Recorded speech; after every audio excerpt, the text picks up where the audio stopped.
This is iRacing.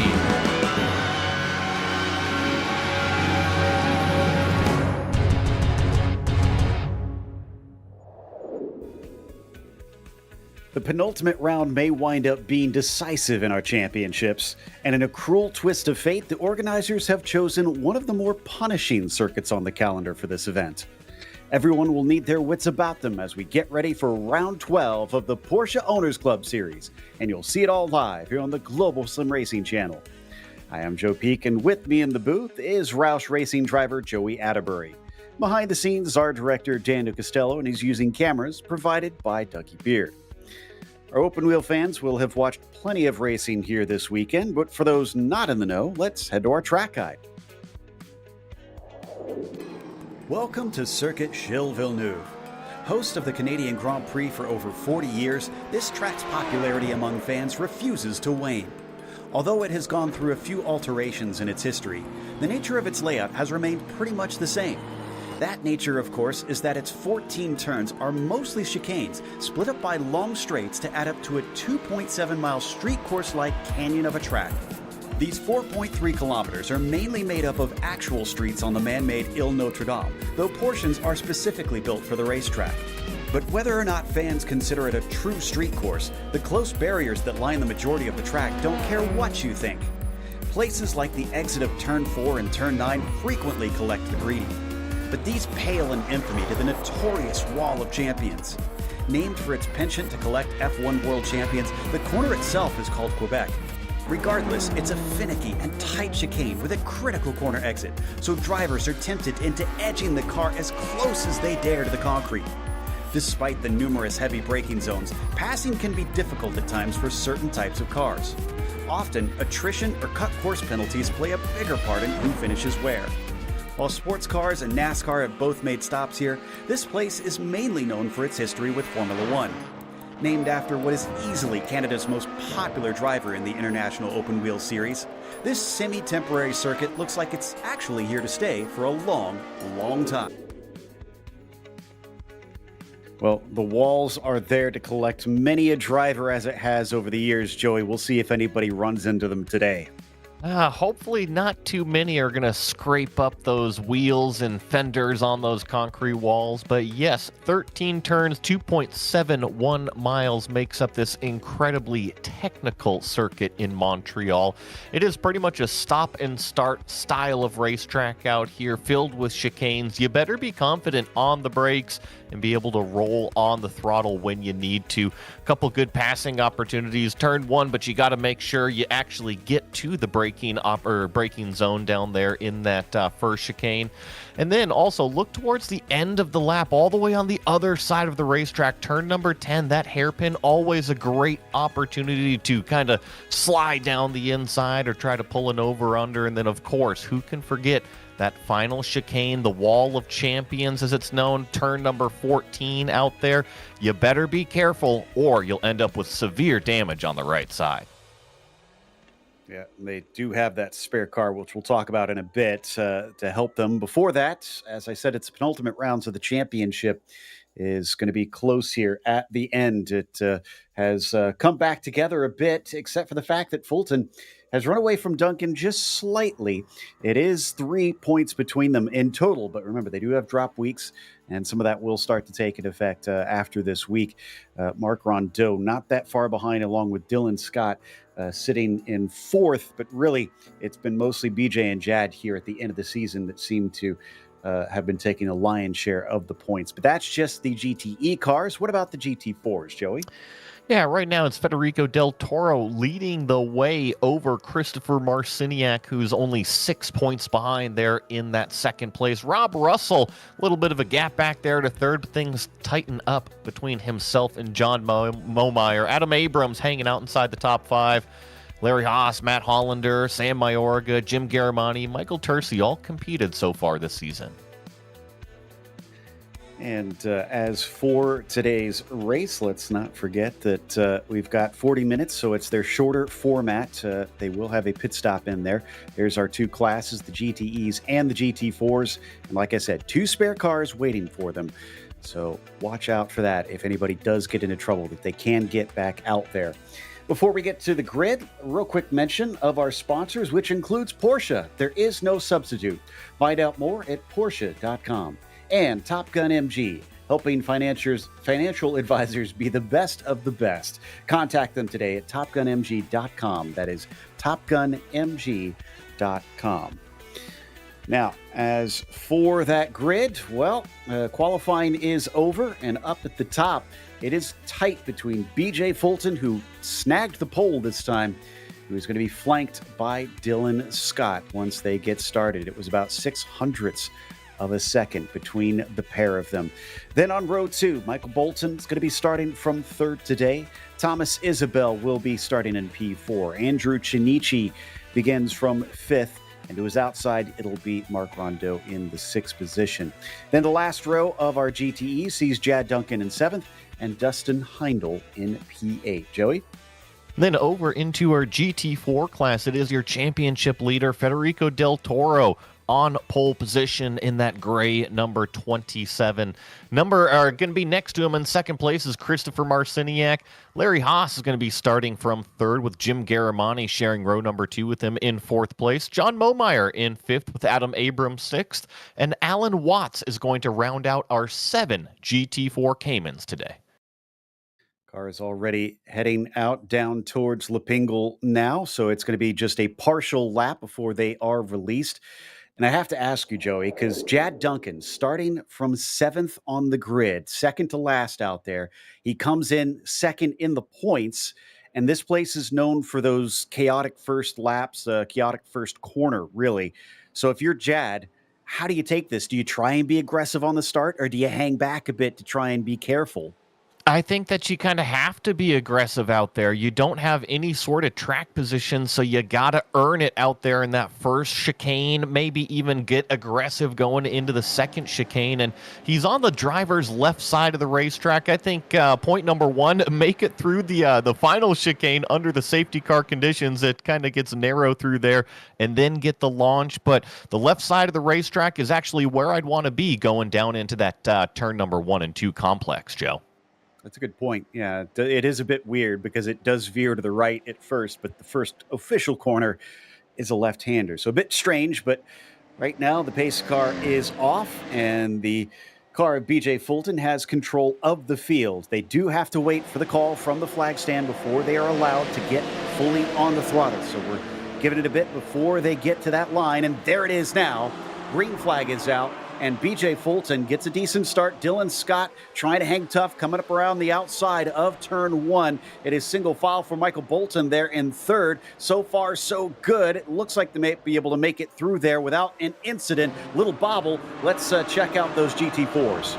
Yeah, looks pretty clean for those GTE cars, and same for the GT4 Caymans as Federico Del Toro was your pole sitter. He maintains the lead as we go through turns 3 and 4 for the first time. A little bit of side-by-side action. I believe that's Alan Watts moving by John Momeyer for what is 6th place in class. And critically, Dylan Scott had to cut the chicane at 3 and 4.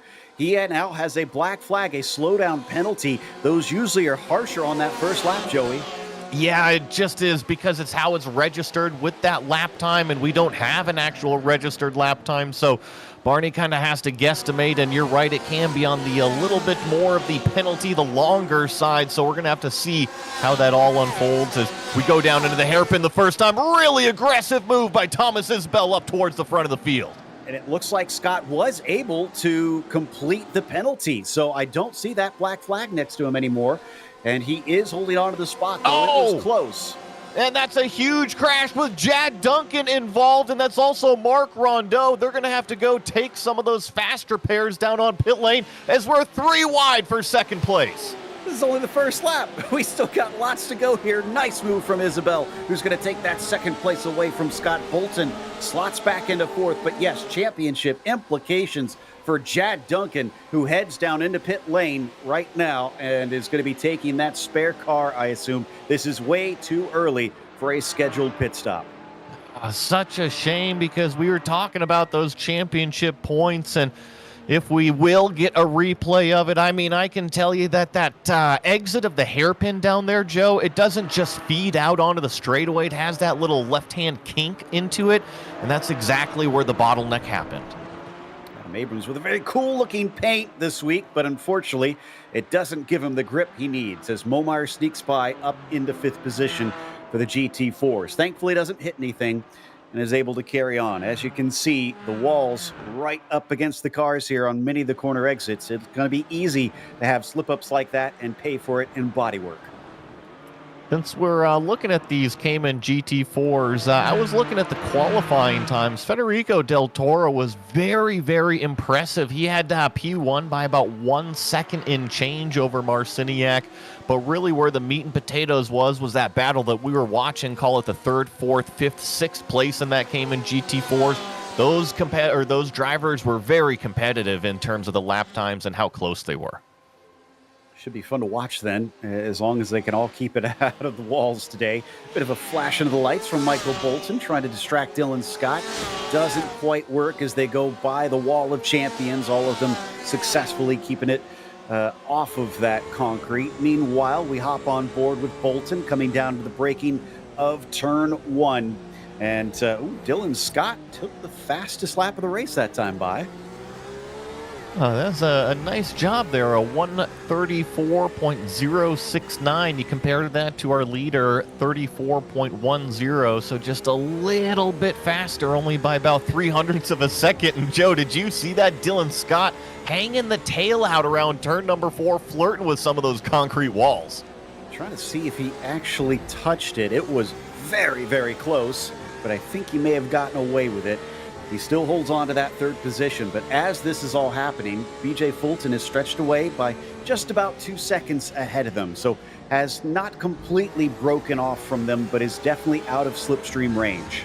As you say that, though, something must have happened because it was 2 seconds, and now it's down to 1.5 seconds between Fulton and Isabel. Bolton going to make a move down the inside here in the hairpin. Little bit of a lockup, goes way too deep. He avoids the wall and keeps on going on the racetrack, but does not get the pass done. Costs them both a ton of track position. Yeah, that is going to be a costly mistake in the end. Meanwhile, Christopher Marciniak is showing as having a black flag on my screen and now dropping down the order. There we can see just got overtaken by Larry Haas, who moves into P2. This is actually an excellent race for that 266. Larry Haas taking advantage of the cards being dealt on the table as that Cayman GT4 battle heads into the hairpin here. It looks like we got 3rd, 4th, 5th, 6th all lined up right here, and you're right. The number 266 taking advantage of basically others' misfortune out there. And in fact, I still see a black flag for Christopher Marciniak. That's that white car with the red highlights, the second car in line. Yeah, I don't think that's a slowdown anymore. I think he has got a stop-and-go penalty for something. Not sure what. Oh, and yeah, that was other classes going through and run into the back of Marc Rondeau. Who was that? It was Marciniak. Yeah, that was extremely sloppy and very unfortunate for Marc Rondeau. Joe, I think that Marciniak had his eyes on pit lane, and you got to brake for the chicane, and I don't think that he wanted to brake, and all of a sudden took avoiding action, and yeah. Just a confluence of complications, and it all kind of wound up in a crumpled heap in the end. Meanwhile, Adam Abrams in 5th now, obviously inheriting a position there from some of that chaos, but it is close behind Larry Haas. Yeah, that's Garamani, that's John Momeyer. This is all for position between these 4. All sort of stacked up, and this was that battle that I was talking about. In qualifying, the first 2, they kind of ran away with it. But ever since that 3rd, 4th place cars put down those lap times, they were very, very closely stacked on top of each other. Here goes a little bit of a move down towards the inside. Not going to make it happen. Going to have to really roll the apex speed through there, and doesn't get it done. Have to look towards the hairpin now. I checked, and Larry Haas's last podium finish was on round 6, so it's been a minute since he's been up on those steps. Let's see if he can hold on to it for quite some time. 33 minutes still left to go in this race. As Abrams now starts to put the pressure on John Momeyer, he's going to get a tow. Question is, does he want to try it down into the Wall of Champions? I think you got to be a little bit closer. And John Momeyer actually blinking out a little bit, so that's going to make it a little bit more difficult for Adam Abrams. He kind of shows a half a car width to the inside, not really making an actual move, just sort of presenting it. Seeing get a clean sight line there to that apex, and everybody actually rolls off of that 13-14 chicane quite nicely. So I don't think any moves are going to happen here in turn number 1. But the one thing I do see with this battle, Adam Abrams seems very confident on the brakes. It almost seems like his brake marker a little bit deeper than what Momeyer is, but seems to suffer on that exit of turn number 2 on that lap. He needs to try to back up the corner a little bit more, get himself the launch. So many long straightaways here, Joey. I feel like that might be a more effective approach. 100%. This track is point and shoot. You got to be confident on the brake pedal, but you also have to be able to put the power down. That was a big wiggle there from Momeyer, so it just brings Abrams right back up to that bumper. And now they both stand on that gas, 4-liter NA 6-cylinder, making about 500 horsepower in these GT4 cars. And there's that aggressive move. Abrams just right into the back of Momeyer. It's going to have to go through the grass. Hopefully not any damage on those cars. It certainly seems like the late braking has more than one downfall to it, and he lets Momeyer serve that cut course penalty and sits behind him. That was very gentlemanly of Adam Abrams. Didn't want to try and take that under sketchy circumstances, although he might get another bite at the apple here as he stays close out of Lepingle.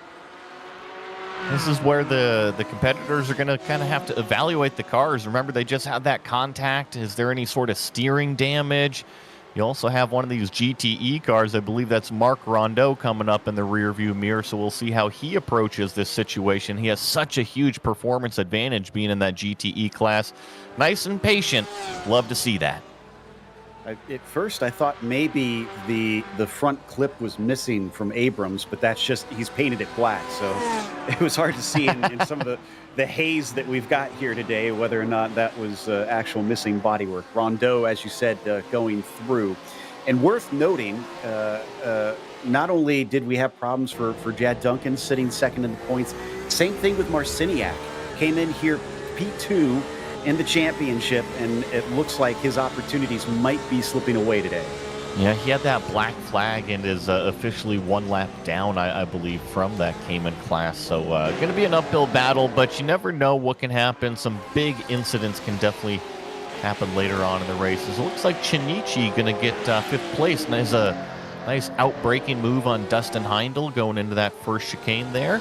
Accelerates through, and usually we see Andrew more towards the front of the field. I wonder if it was just a little bit of a bad qualifying, maybe lack of practice, that he's sitting back here in 5th place. He's obviously been busy doing some coaching out in the real world racing scene, so I'm sure that sucked up some of his time. But I wouldn't complain too much if I was him, getting to go and do that, because he kind of stepped away from what was a streak of wins at the start of this season to kind of go focus on that.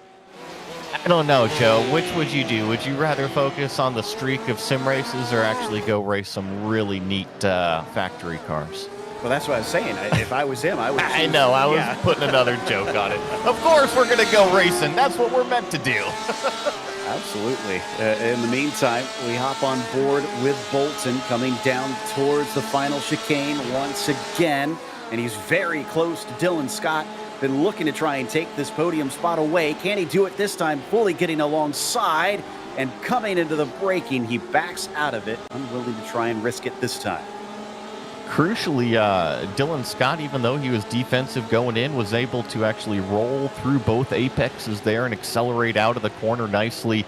That's always a little bit more easier said than done from the defensive side of things. So nice job from that 08 not to lose any more time from basically going a little shallow into the corner. Cookie Monster car making sure that Bolton can't get his hand in that cookie jar yet. So he'll try and be able to spray the champagne as best he can, but they will have a pit stop, and that could open things up if you're stuck behind a car that might be a little bit slower than what you think you can do. Certainly looks like Bolton is quick in this first part. Remember, he lost a position from where he started as he was in 3rd, but Scott was ahead of him before. It's Thomas Isabel that made up the most positions of. We got a battle for the lead right now because our leader just got held up from a Cayman GT4, and we're side by side going into the hairpin. That's BJ Fulton on the inside, Thomas Isabel on the outside. So it all got choked up from this multi-class traffic. The Cayman GT4s, they're not as fast through those chicanes. All right, so how hard does BJ Fulton try to fight this? His battle is not with Isabel at this point. Has only been in the last 2 races, I believe, up to this point, and is no threat, although he smacks the wall coming out of the final chicane. That might change things. Did he actually get it? I know that he was pretty close, and this is very deja vu of what we saw just the other day, or I should say yesterday. Bolton trying to get the move done. Room actually being given this time on the front straightaway, and nicely defended from the 08. The shorter autocross line is prevailing, but now a switchback. No, not going into 3 and 4. Yeah, I was going to say that that was a little bit scary for a brief moment. Thankfully, did not see a repeat. More of that traffic awful close here, costing some time for a couple of our drivers, especially for Bolton, who gets into the back of Garamani. No place to go. Garamani did nothing wrong right there. It's not like he can remove himself from the racetrack. Just Michael Bolton caught the traffic at the wrong place at the wrong time. And here we go. This time it's Thomas Isabel getting the short end of the stick. Dylan Scott has the momentum. Boy, traffic already playing such a big part in this one. They're going to come together into the grass. Dylan Scott does scrape the wall a little bit, but he's going to stop before he fully plows into the tire barrier. He's lost a lot of track time, though. Let's see how the car drives after this. Oh, and more action down there going into the hairpin. That was Chinichi making his way through the Cayman GT4s as well. So lots of stuff unraveling here. Call it about 15 minutes into this race. We're not even to the halfway point. And if I'm seeing this right, I think Chinichi has the fastest lap of the race, so he does look relatively quick. The question is, can he survive some of the chaos that's erupting around him? He's going to have to tiptoe lightly. And Dylan Scott into pit lane. I see that he's got damage on the left rear, but I also think that this could be an opportunity. I mean, the race has just turned so chaotic. You're in the middle of it. Why not take the opportunity to get your fast repair, also get your pit stop done, because this is in that window. I was going to say, yeah, I'm pretty sure that's what his call is right now. He's lost time. Might as well just go and do what he can. Make sure that he's got that spare car on and take off. In fact, let me double check. Yep, he took that spare car and is on his way. So it should be in pristine order as we watch Del Toro continue to lead. And holy cow, he's leading by 22 seconds. Remember how I said that he had about a second margin on our second place car? And yeah, and actually it goes to Thomas Isabel. It was BJ Fulton serving a slowdown right there because he's certainly off pace. And Bolton is back with him, so it's a 3-car fight now for the lead of this race, although it has already changed hands. As you said, Thomas Isabel, your new leader. Does he maybe try to pit from here, or is he going to try and use this clean air to his advantage? What about Fulton and Bolton? Will they respond to what Chad Duncan has done? No, none of the top 3 are coming in. And this has to be a slowdown from BJ Fulton because this lap, it wasn't a slowdown. He actually went off track, Joe, over in turn 8 and 9. That's where he lost all that time. That's where he lost the lead. 2.6 seconds slower on that last lap. Going to be ruining that one, but the good news for Fulton is he's still sitting in second place. Remember, his main worry here is Chad Duncan, not allowing him to get any closer in the points. Duncan down in 7th is only going to be getting 5 points. As it sits, Fulton would wind up with 15, even with this second place finish, although both he and Isabel went way deep, and this has put him on the back foot. Here comes that black and green car of Michael Bolton. He is officially to the inside. Can he outbrake BJ Fulton for second place? BJ just takes it in super deep. Does he make the corner? Yes, and actually a little bit of a lockup that time from Bolton. Now he's on the back foot. Bolton the last couple seasons has been showing some great speed, but this season has been inconsistent with his results. That's why he's not in the championship hunt right now. Has taken a number of podiums, although if I recall correctly, every single one is a 3rd place. He's not been higher than 3rd yet. I think it looks like he wants to break that duck. This could be a total change in the dynamic of the race. Now, remember, BJ Fulton was starting on pole position, led the majority of the first half of this thing, but Thomas Isabel was doing a terrific job to keep him honest. It grew to about a 2.5 second lead. Then it came down to about a 1 second lead. So we know Thomas actually has that outright pace. And then he took advantage when all that traffic, that multi-class traffic came upon him on the racetrack. Does BJ Fulton have an answer for that number 10 car out front? $1 million question. And right now, it doesn't look like it because he's backed by about a second at this stage. Although if he can keep Bolton from attacking him too much, maybe we'll see him pick up the pace a little bit as we ride on board with Michael down into 6th, then back into 7 on one of the longer straights here, down towards turn 8, just along the river now. And just a bit too far back as well to try and attack on BJ Fulton, at least into this corner. So still need pit stops from this group, although that was too deep. I think he got over the curb a little bit, but it looks like he got away with it. That section of the racetrack is actually where Fulton a couple laps ago had his mistake and gave up the lead. So all of these drivers, all 3 of our leaders right now, pushing it to the absolute limit in every single brake zone, trying to extract all of the performance out of these GTE portions. I think the only driver we've had take his pit stop so far is Dylan Scott. Duncan and Rondeau have been in pit lane, but both of them were way too early to make this take them to the end on fuel. That is their only limitation here, is the fuel cells have been limited on these cars compared to what the real ones run. And so they are forced to take that pit stop. Obviously, that means you won't really need tires since the races are so short. But as we can see, track position sometimes can make a big factor in this. This battle for fourth place really hasn't gone anywhere, and kind of consider it for third because Garamani is that green car just up the road. So Adam Abrams is the red and black car. We're riding on board with John Momeyer in the ASU, the Sun Devil themed number 6 machine.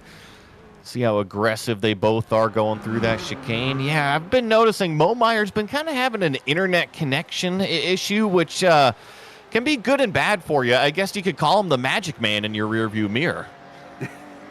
At first you see him, then you don't. But yeah, that's going to make any side-by-side battling very unnerving if you're Adam Abrams, who I have to say seems to have improved his pace the last couple races. Not doing too shabby right now in these top 5, but needs to catch Garamani if he wants to try and get himself onto the podium. Down through 3 and 4. And as the walls tighten up around them, ooh, that was a pretty good exit, it looked like, for Momeyer, but it's just not a long enough run here into 6. Adam Abrams kind of struggled on the exit of turn number 2. I've noticed he's done that a couple times, and actually on the exit of what is turn number 3 and 4, 5 and 6 down there, it was Momeyer this time that kind of slipped up on the exit. So it is crucial to nail the beginning half of the corner as well as the back half, and here at this Montreal circuit, it often leads out onto these very long straightaways, so if you don't nail that exit, you're going to be suffering on top speed.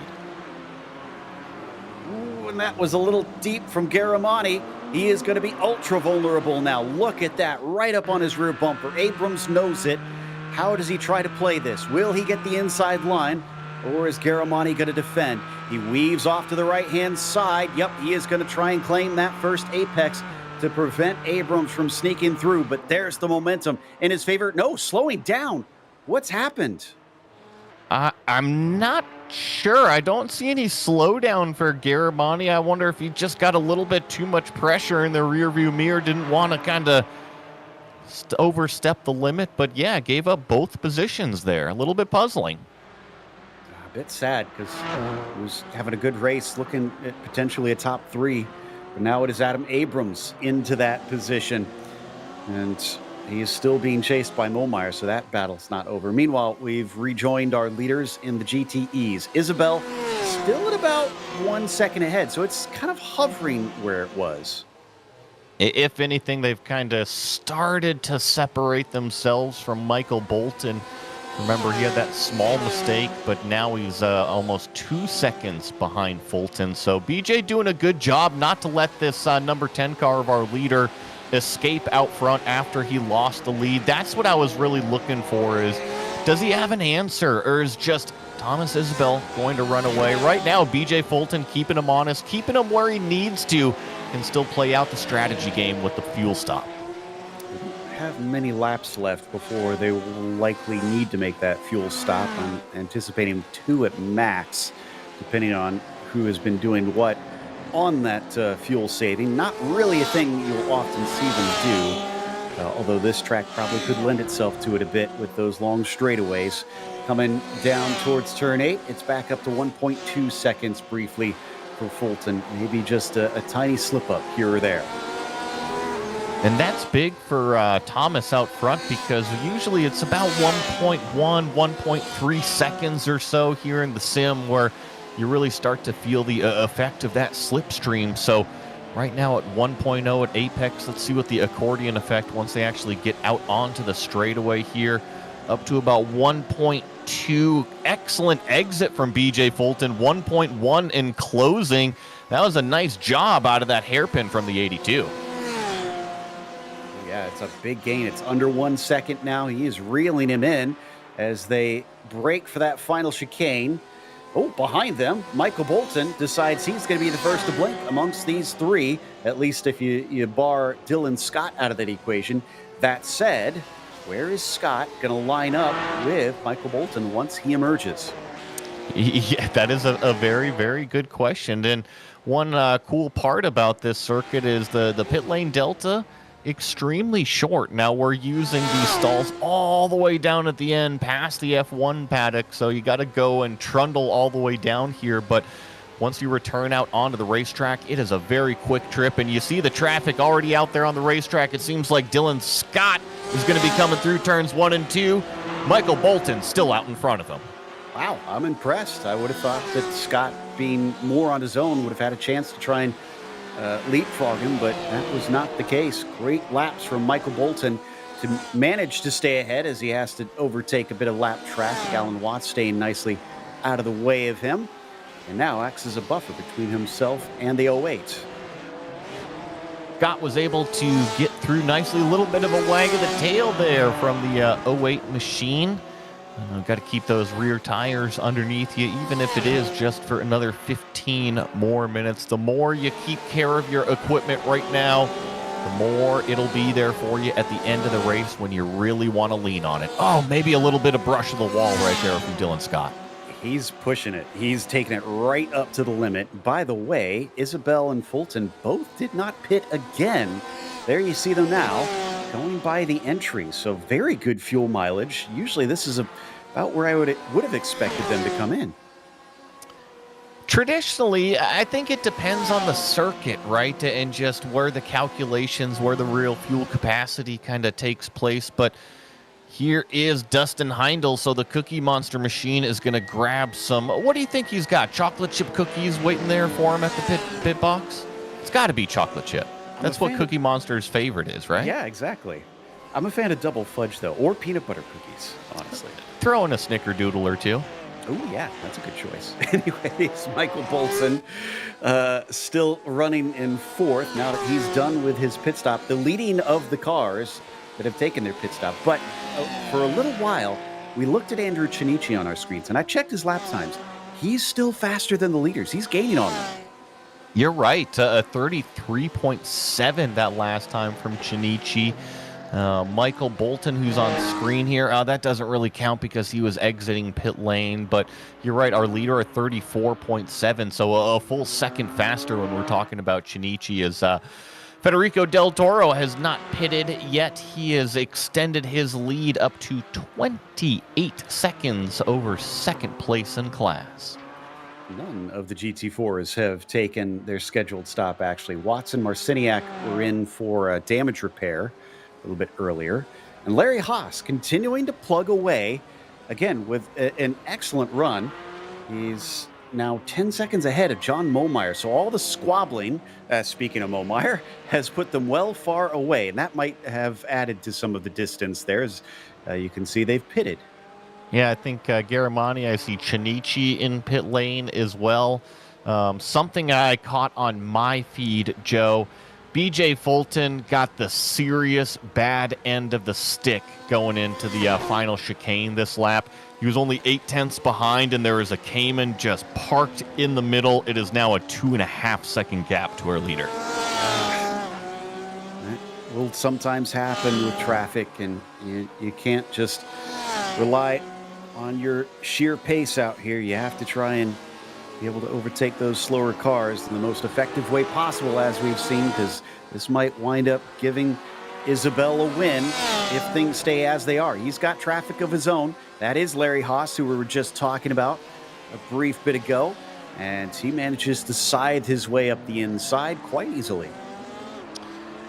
Given that there's just under 12 minutes remaining, let's see if our leader dives down onto pit lane. And something interesting that I just noticed, he's got some left rear damage on the back bumper here of this number 10 car. So when he does hit pit lane, which he is right now, late braking into that, just blow through the chicane, get on the pit lane speed limiter, I would expect this car to take a fast repair. Looks like Fulton followed him in. There you go. So that should be everybody in the GTE class. And I do see Larry Haas just pitted, so he's in. We know that Momeyer and Garamani both took their stops. And they're actually racing side by side right now, though Garamani looks like he's once again giving that one up a bit and allowing Momeyer through. So what's going to happen for our leaders here now that they are taking their service? Bolton just coming past the start-finish line just as Isabel is starting to emerge. This is going to be close. Oh, where is he going to be in terms of BJ Fulton? He's going to be ahead of him. Nicely executed from Michael Bolton on the strategy. Gets him up into second place ahead of BJ Fulton. And I was surprised right there. Fulton actually had the shortest pit box time. Thomas Isbell had the longest, but he maintained the lead. Wow. Who would have thought? I guess that speed really took a lot of fuel, but was able to overcome that difficulty as BJ Fulton, we ride on board. What was our pole sitter now pushed all the way down to third. I'm not sure what his feelings are on this because, again, he is still well ahead of Duncan, who still runs in seventh. Don't count out Dylan Scott. He is now under 1 second or right at 1 second behind BJ Fulton. So not only are we talking about our top three, we should be talking about our top four here with 10 minutes remaining. Thomas Isbell loses it all by himself in the hairpin. He goes from first to fourth. Oh, absolutely gutting. Michael Bolton will pick up the pieces and is now our leader. That move with the pit stop strategy has gifted him first place. This is an amazing opportunity for Michael Bolton out front, but he has got a mirror full of BJ Fulton. Dylan Scott, like I said, only 1 second back. Thomas Isabel, does he have an answer for that mistake? There's still 9.5 minutes remaining, and Joe, I think the fastest car on the racetrack, Shinichi, is closing in as well.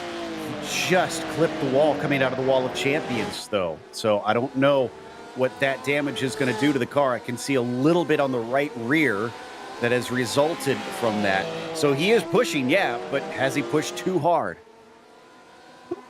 I mean, it's all condensing just like an accordion. It kind of spread out in the middle, and now they are all kind of compressing up towards the front at the end of this race. Michael Bolton, terrific strategy to get himself ahead of BJ Fulton, and then that mistake from the number 10 car. He has got a clean windshield. Can he execute for a race win? It's going to be tight on whether or not Andrew can use that pace here with, maybe about 5 laps to go or so. He'd have to use that second per lap advantage to really be on top of it, and he's going to have to strike almost as soon as he catches each car in front of him. In the meantime, speaking of striking, Dylan Scott starting to encroach upon the rear bumper of BJ Fulton. We thought maybe it was going to be Fulton attacking for the lead, but no, he's having to play a rear guard now. This is exactly what our leader wants to see. Have second place, have to defend from Dylan Scott out here. They all go through that final chicane. Oh, Dylan Scott hard into the wall. That is probably going to result in some damage, but we'll see if it affects the pace. So that's now at least 2 that we know have hit that wall. It is notorious for collecting even the quickest and most experienced drivers, as it just sucks you in. Dylan Scott still at about half a second behind BJ Fulton, so he seems to be holding out okay. And Fulton seems to be struggling with the race car a little bit. It seems to be wiggling a little on corner exits. Maybe the driver not 100% confident in the platform that he's got underneath him. I expected Dylan Scott to kind of be falling off after that significant wall hit. But if anything, it's Michael Bolton out front really trying to take charge. I do see our leader in the Cayman GT4 just in front of him. I don't think he's going to be an issue getting down into the hairpin, but maybe for our second and third place runners. Threatening to try and take that P2 away. Potentially valuable points for BJ Fulton. He'll still outscore Jad Duncan, but it might not be with as many as he would want going into that final round, as it'll still be 5 points scored as Jad sits currently. If he falls down into third, it's only 10 points for Mark Rondeau. Excuse me, 12 points, rather. And Joe, weren't you talking about how Michael Bolton has been on the podium multiple times this season, but it's been all in third? Can he actually stand on top? Good point. Yeah, this is finally an opportunity that's fallen into his lap. Granted, he's worked hard to be where he is right now, but he's going to have to execute from here as we check back in with Jim Garamani. The fight between himself, Momeyer, and Abrams rages on. Momeyer Adam Abrams almost into the back as Momeyer just drives wide. Garamani into the side. All three cars being collected down at the hairpin. All of them are going to have damage. I think Adam Abrams escapes the first out of the trio. Unfortunately, a little bit Keystone Cops there for a moment as drivers just getting collected by one another in one of the slowest corners, and the slowest corner on the track. And we jump back to Andrew Chinichi. In fact, I think, Andrew has lost time, so I think he did damage the car from that contact with the wall. He's been stuck behind Thomas Isabel. He hasn't been able to get by the number 10 car, and it seems like after Thomas made that mistake, maybe he kind of burned up the tires or doesn't have the performance anymore. But either way, Joe, Chinichi just kind of has not been able to get by the 10 and therefore has not been able to close the gap to the leaders, because you see them, they're just right there at fingertips distance. Looked like for a brief while he was going to make it quite a thrilling end for the top group, but stalled out now with a little less than 5 minutes to go on the clock. So there are still laps to be had, and as we can see, there are drivers that are making mistakes here at the end of the race, and you never know what can happen. Or the traffic, like they're coming upon here, could also play a factor.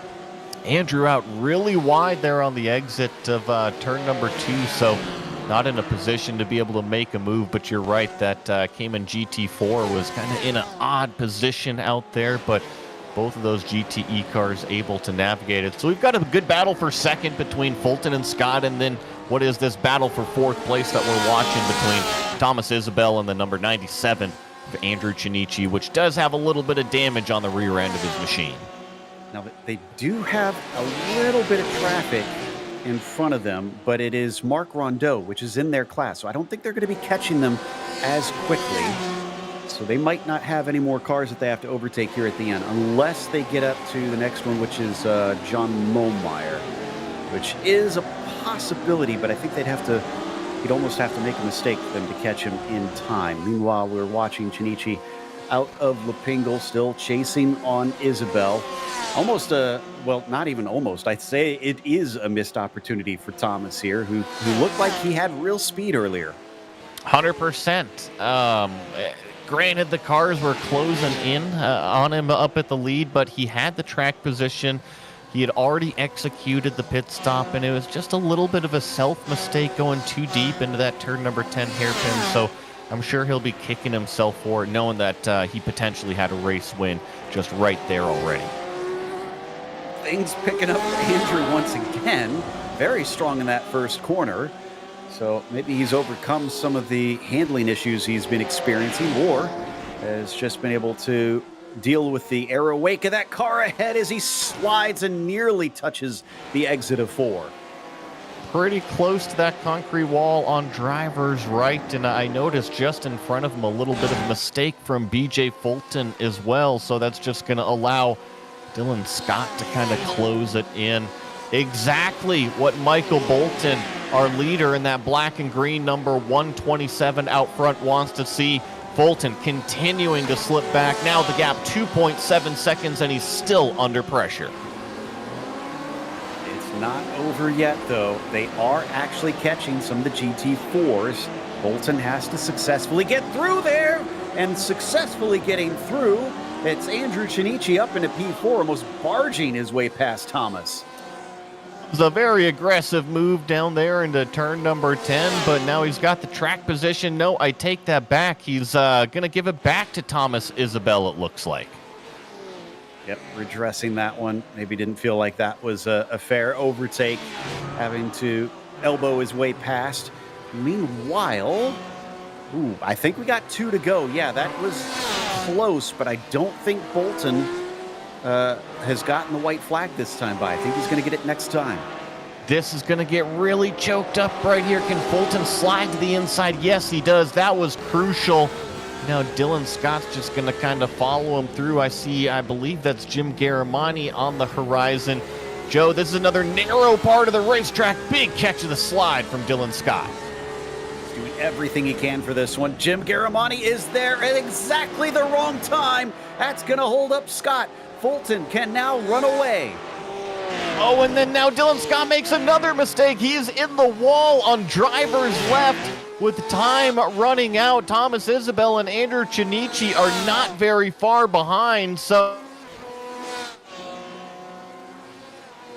as soon as Michael Bolton is well out front. Like a sweater in a Weezer song, it is unraveling for Dylan Scott right at the very end. Man, look at the traffic behind him as well. We'll have to watch this start-finish line.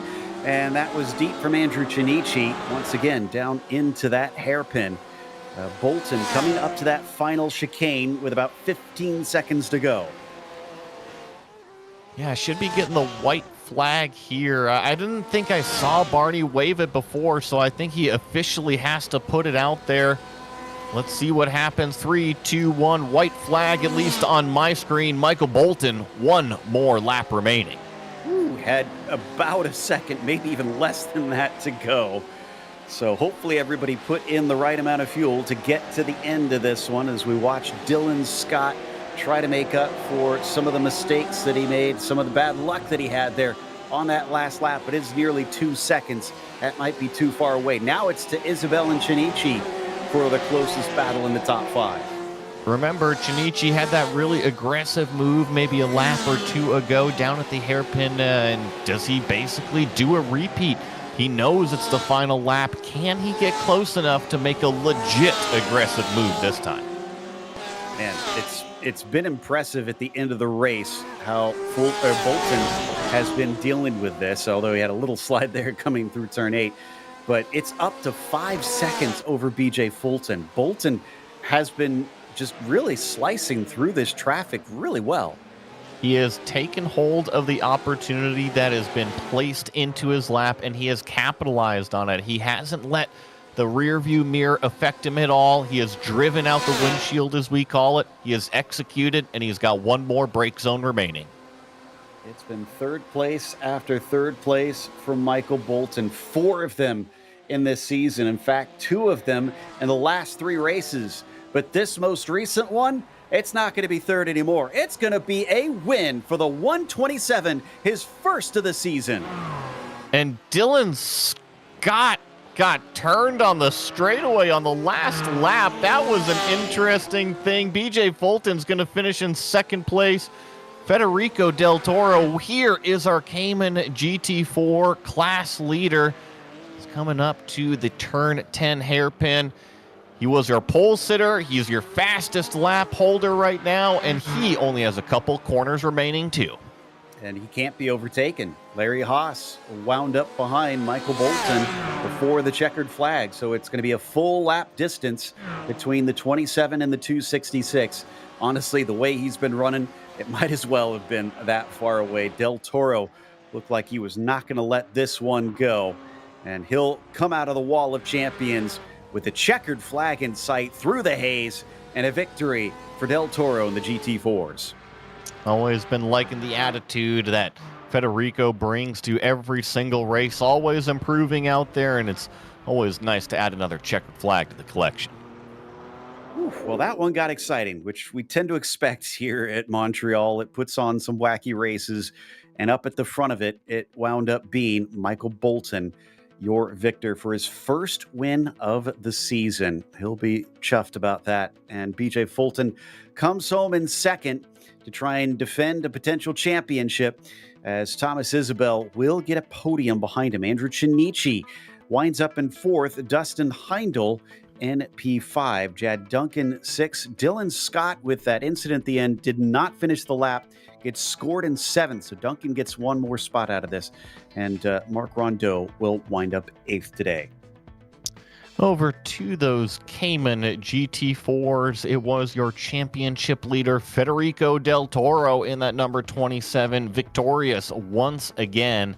Larry Haas with a terrific finish here in second place, and Adam Abrams hangs on to what is a podium back here in third. Jim Garimani in fourth, John Momeyer fifth, Marciniak, after an early good start, kind of falls apart for him, finishes in seventh place. And that takes us to our post-race interviews where Michael Bolton is ready and waiting for us, and I'm sure absolutely thrilled today. Michael, about partway through the race, we mentioned the fact that you had a bunch of thirds, but never a win, never a second, and finally you've got it done. How does it feel? Tastes good. Feels good, man. Yeah, it's a good feeling to be P1, and it was not easy to get here. BJ is incredibly talented and super fast and low wing and pulling away from me even when I'm in his draft. But yeah, that was a hell of a race.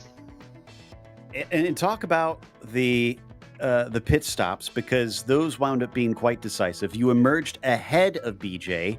So what's going through your mind when you come into second place and then next thing you know, you're running first? Well, the last race, I missed my pit box by probably 50 feet. So didn't want to do it this time. Had a pretty good pit entry and nailed the marks. And just really, after I left pit, I just put the fastest laps I possibly could in. And I knew it was going to be tight, but yeah, that was not expected. I was just pushing for that and hoping that, and also had to do a little Lando Norris pass on Dylan there. Yeah, we were worried about that for a brief moment. We saw that coming, but thankfully... I saw how that ended for him, so I probably shouldn't have done that, but yeah.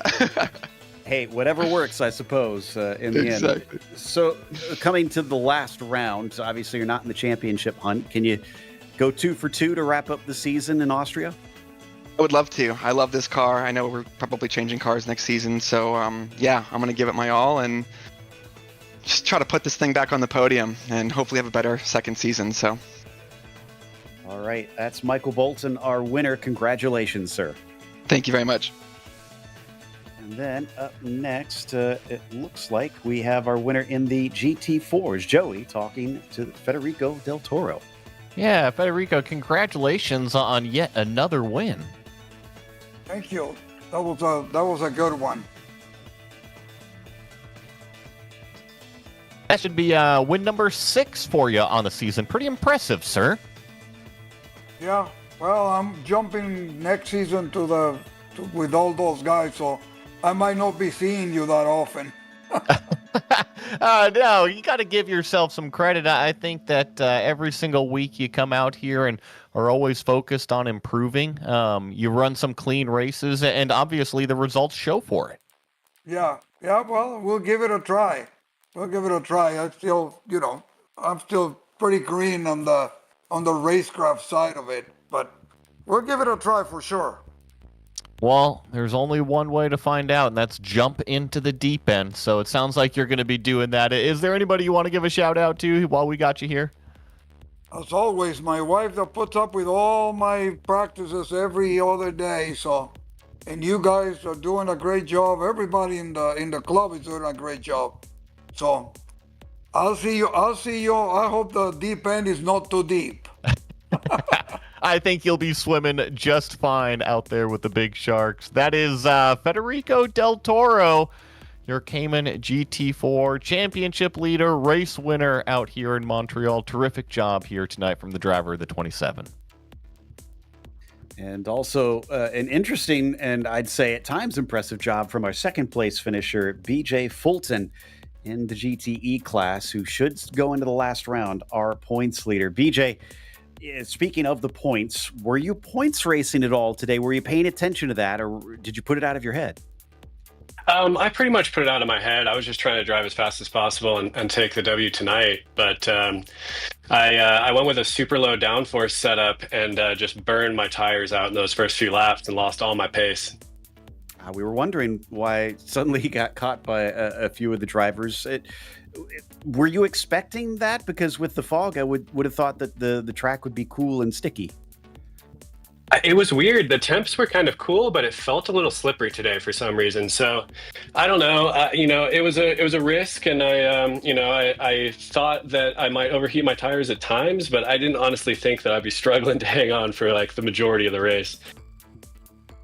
Well, this one you did have it a little bit easy because Jad qualified poorly. What's the approach next weekend if Jad starts with you up at the front? Yeah, I think this next race I'll definitely be thinking about points and just trying to finish ahead of Jad and finish out the season first. All right, we'll keep an eye out for you. And again, congratulations on a podium. Thank you. BJ Fulton finishing P2. Up next, Joey, who have you got with you? Yeah, it seems like we got Larry Haas going to be joining us. He finished second here in the Caymans. Congrats on the finish here tonight. Oh, thank you very much. Boy, never been interviewed before, so this is pretty exciting for me. Well, you know what? Let's go ahead and break right into it. It seems like there was quite a bit of action for you, especially towards the beginning of the race, and then your rearview mirror, they kept you honest the whole time afterwards, huh? Yeah, they were right there waiting for me to do my typical eat it into a wall for 10 or 15 seconds or so, but I had the spirit of Don Kravig up there guiding my hands right through the whole race, I think, and we're going to miss him. Well, it's a nice shout out there for sure. So what is it about this racetrack that got you the second place here? Is it just something with the flow that you like to be out here and do laps? I don't know. I watched the Formula One race yesterday. Does that count? Yeah, of course. Yep. It's like adding stickers to the car, right? Right.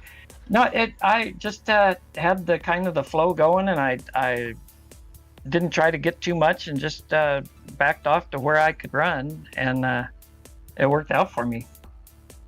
And this isn't your first podium of the season either. I think this is podium number 4 for you, but the first second place. Oh, yeah, my first second place. I might have got a third here now or then from attrition. Well, I got to say congrats on the finish.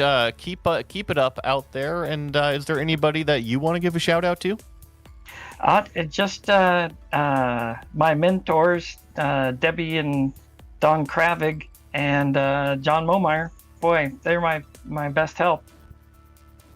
Well, that is Larry Haas, driver of the 266, bringing home his first second place of the season. And that's going to wrap us up for the night. So with a big thank you to our sponsors, of course, Porsche, there is no substitute, and Top Gun MG, helping financial advisors be the best of the best.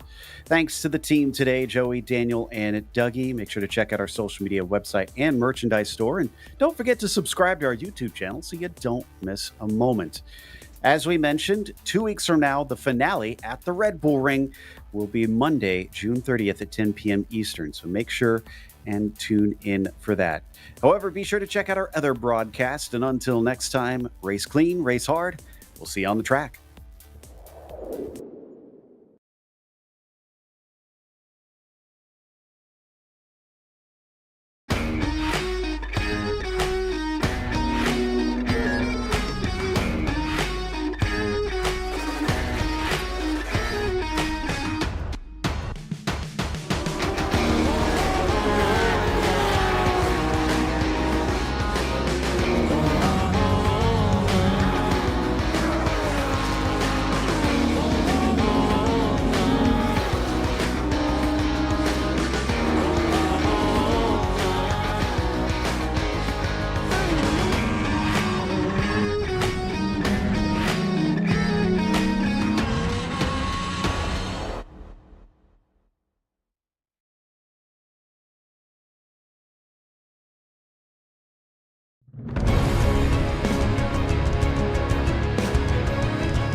is iRacing.